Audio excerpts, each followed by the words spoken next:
other news, Dr. Disrespect. We're back on talking about Dr. Disrespect. So, apparently Dr. Disrespect did not get that YouTube monetization back. YouTube stood their ground, ladies and gentlemen. YouTube stood their ground and said, "Oh no, another PDF. Nah, we're not gonna monetize you. Nah, you keep filing. We're gonna keep saying no." So, in an act of what I believe is desperation here, Dr. Disrespect chose to sign with Rumble. And again, it does not matter. It does not matter what happens in your life, man. It does not matter what happens. That's why I say I need to get into something controversial, because we are truly not providing content in the way that is going to get me rich. Like, what is happening here, man? The rich really get richer. And like, what does it truly take for someone to be completely canceled and fall on hard times? I'm hate watching. And I'm just praying that something happens, but it never does. So Dr. Disrespect signed with Rumble, but no. Wait, there's more. There's more.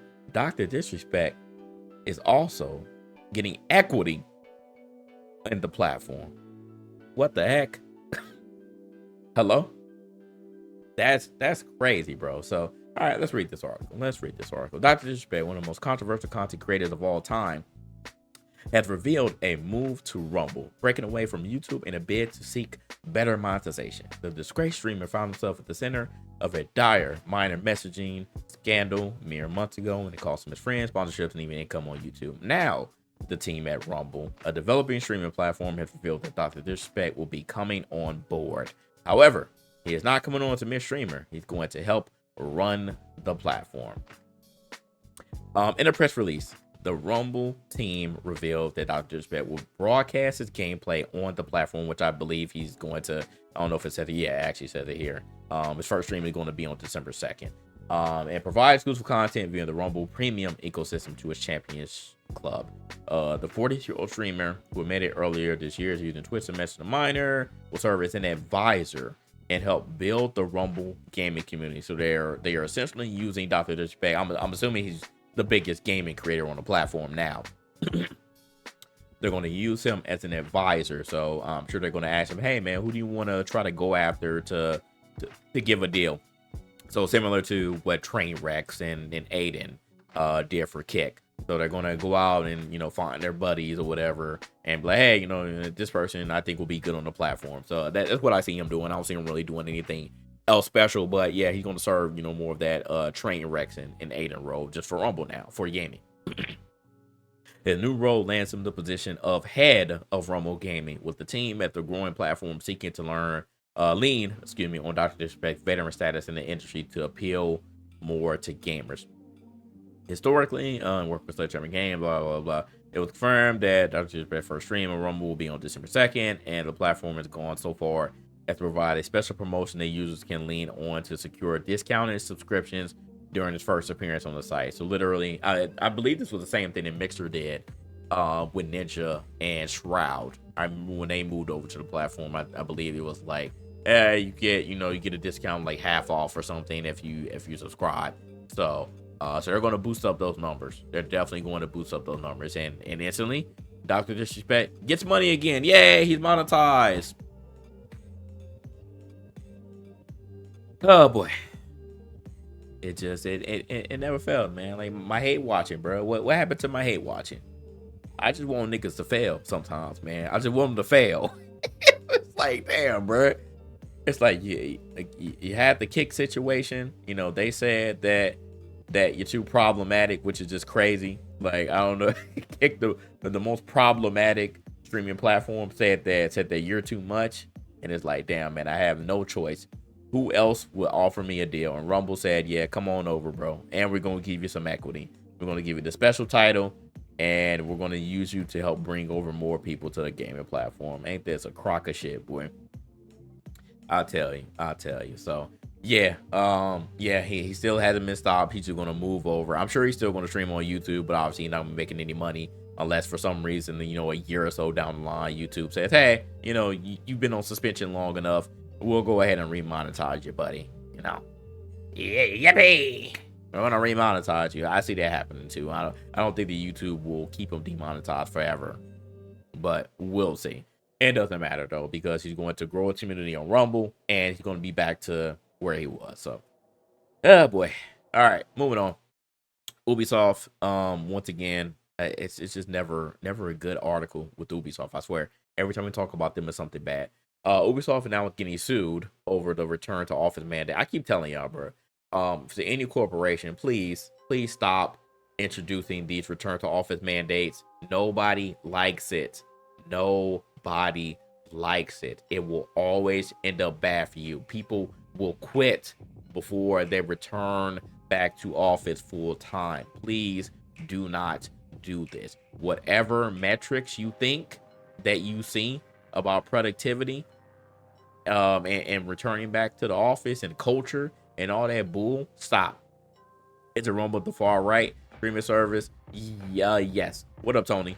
Not super far right, but yes, that's where a lot of people also went to, who got demonetized or suspended or banned from other services. So, all right, so reading this article, and when we've spoken about this before, I believe unions in Ubisoft Barcelona have sued Ubisoft over its recent return to office mandates. So this is official now. I remember we spoke about this before, but now they're taking legal action. So according to Game Industry Biz, the unions for both AAA and mobile teams are demanding Ubisoft ensure protections for remote work and walk back the recent policy changes. The changes that were announced back in September mandated that the Ubisoft employees work in office at least 3 days per week. So, at least it wasn't 5 days a week, but still, this hybrid situation, they ain't having it. At the time, Ubisoft said these changes were being done to enhance creativity and teamwork. Again, they're trying to fall under the guise that, you'll be more productive, teamwork, yay. But studies have shown time and time again that remote workers are actually more productive, and they are able to multitask. So for me, for example, I have time to go run errands. I have time to do laundry. I have time to do other things, so I don't have to waste my time an hour or so a day driving to my job and dealing with traffic and all that other bull, just to, again, spend another hour or so of my time driving back, having to take care of the kids. A lot of time it just doesn't work. You get a lot more freedom, but you actually get work done, and you get work done quicker than you would with being in the office. So again, these studies are showing otherwise. He's I do laundry on stream. So to continue on, under the old remote work policy, employees were able to choose up to 60% of days to be worked remotely. On top of that, there were also fully remote workers on staff. The new mandate was to be followed by all employees, even those with prior full-time remote agreements.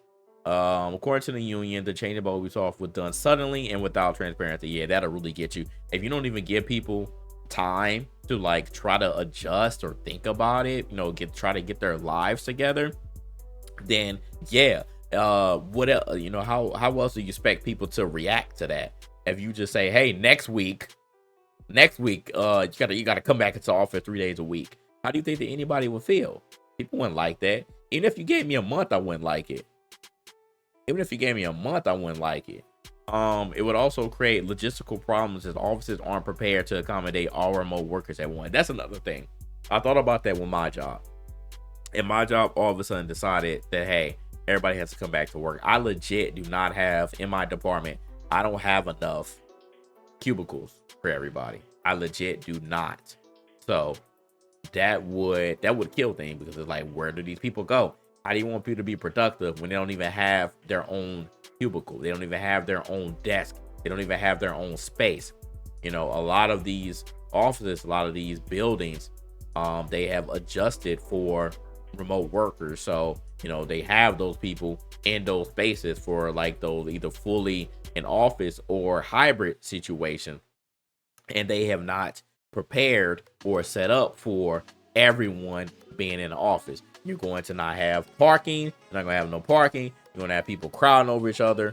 Again, traffic will be 10 times worse than it is right now, depending on what city that you live in. So Again, just overall, like if everybody did this at once, man, it would be a disaster. I don't like it at all, man. I don't like it at all. It was added that both parties were ready for negotiations. However, Ubisoft management has submitted a proposal before the lawsuit was filed on October the 14th.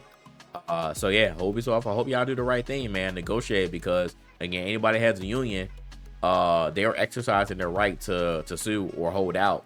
So y'all better think about it. Y'all better think about it. Finally, Sony is developing a PlayStation handheld console. Is this real? Is this real? Or are we finally about to get a successor to the Vita? I think it's happening. I think it's happening. Sony's gearing up to enter the handheld market. This is interesting because I think this has to be on the heels of the Portal doing so well, right? This has to be on the heels of the Portal. A new report from Bloomberg states that Sony is developing a portable handheld console that will allow people to play their PlayStation 5 games while on the go. According to the report, development of the new system is in its early stages. Sony's portable device is likely years away from launch, and the company could still decide against bringing it to market, the people said, asking not to be named, discussing private plans. It said that the development builds on the PlayStation Portal. Okay, so like I said, as opposed to playing games via streaming them from the console over the internet, which again, you know, you got to have internet for the Portal in order to work. I mean, that's literally the requirement. So you know it, and then you're streaming again. You're not downloading any games on the Portal. It's literally just a beaming device. You know. However, this new device they're thinking about is an actual console that is aiming at competing within the Switch and Nintendo's upcoming Switch successor. Bloomberg asked that sources told them that Sony's original plan for the Portal was for it to work as a standalone system like Valve's Steam Deck before it became the streaming device it is. That is very interesting there. So Sony was originally planning for their handheld to be a standalone system, and they decided against it. I wonder what drove them to decide against it, and now doubling back, and now they want to make a console. Now they want to make the standalone console, or a handheld, I should say. Yeah, so that's very interesting, man. It's very interesting. Let me see. Editors note: the new PlayStation handheld started development following the highly successful launch, which okay, already said. In addition to PlayStation developing a handheld console, Microsoft was also working on their own handheld. Well, yeah, we should know about that as well. So yeah, they don't care. They put out the Portal, don't trust them. So we think that this is true. Do we think that Sony will actually go through with this? If so, I mean, like I said, I think the PlayStation fans will be happy about this, because the Portal, I'm actually surprised that the Portal is doing as well as it is, because I didn't think people would legit go for that. Because I mean, again, the Steam Deck is already out. You have the Asus ROG. You have these other systems, which again, on my Steam Deck right now, and I've said it on the pod, and I think I've said it on stream as well, I could beam. I could already do what the Portal was doing on my Steam Deck. You just have to again run through a few steps, but I can play PlayStation 5 games on my Steam Deck right now. So I don't need to go out and get a Portal. Like, obviously it'll be more of a seamless experience if, you know, getting the Portal. But again, at the end of the day, it's just a streaming device. It's just a beaming device. So I can already do that. So again, why would I spend the extra money just to get this device? So for me, it's not for me, clearly, because I already own the Steam Deck. But for other people, they legit like went out and got this and like are impressed. They like their Portal. So I'm very surprised at how well the Portal actually has been doing. And again, you know, numbers don't lie. So that would make sense now for Sony to be like, oh man, y'all actually like this? Like, okay, well now let's go back and let's, you know, rethink possibly bringing out this this you know, standalone handheld. It says Sony ponies don't are stupid, they just buy. I mean, that could also be true. But in any case, they bought it, you know. In any case, they bought it. The only way you'll get the potential handheld is if they give us original IPs. Yeah, so similar to how they did with the PSP and the Vita. That would be interesting. Yeah, that would be interesting if they did do that. Give us some exclusive titles that you can only play on the on whatever, you know, they decide to call the potential handheld. Yeah, if they go back to that. So we'll see. we'll see. But interesting development. So we'll keep you up to date on if something actually comes about with this. I hope so. I hope so. I want to see a handheld device from everybody. You know, so like I said, I want to see what Microsoft is looking like. I want to see what the potential Sony one looking like, and then of course Nintendo is about to come out with their new one too. So you argue with the dude who didn't care about the specs. I thought it was a PSP. Oh my goodness, that's funny, man.